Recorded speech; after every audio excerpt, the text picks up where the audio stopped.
ପ୍ରଜାପତି ବ୍ରହ୍ମକୁମାରୀ ଈଶ୍ୱରୀୟ ବିଶ୍ୱବିଦ୍ୟାଳୟର ଭଦ୍ରକ ଶାଖା ଏବଂ ଭଦ୍ରକ ଜିଲ୍ଲା ନିଶା ନିବାରଣ ସର୍ବୋଦୟ ମଣ୍ଡଳ ପକ୍ଷରୁ ନିଶାମୁକ୍ତ ଓଡ଼ିଶା ଅଭିଯାନ କାର୍ଯ୍ୟକ୍ରମ ଅନୁଷ୍ଠିତ ହୋଇଛି। ମୁଖ୍ୟ ଅତିଥି ଭାବେ ଜିଲ୍ଲାପାଳ ଦିଲ୍ଲୀପ ରାଉତରାୟ ଯୋଗଦେଇ ସଚେତନ ରଥକୁ ପତାକା ଦେଖାଇ ଶୁଭାରମ୍ଭ କରିବା ପରେ ଜିଲ୍ଲାପାଳଙ୍କ କାର୍ଯ୍ୟାଳୟରୁ ଏକ ଶୋଭାଯାତ୍ରା ବାହାରି ନଗର ପରିକ୍ରମା କରିଥିଲେ।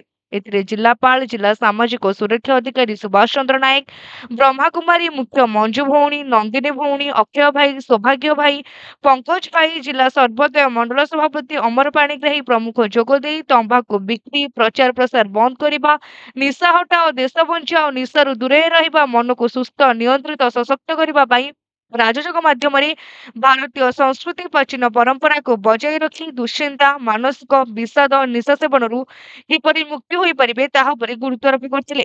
ଏହି ସଚେତନତା ନିଶାମୁକ୍ତ ଓଡ଼ିଶା ଅଭିଯାନ ରଥ ଜିଲ୍ଲାର ବିଭିନ୍ନ ସ୍ଥାନରେ ପରିକ୍ରମା କରି ଲୋକଙ୍କୁ ସଚେତନତାର ବାର୍ତ୍ତା ପ୍ରଦାନ କରାଯିବ। ଭଦ୍ରକରୁ ସୁନୀଲ କୁମାର ସାମନ୍ତ ରିପୋର୍ଟ, ତୀର୍ଥକ୍ଷେତ୍ର ଲାଇଭ।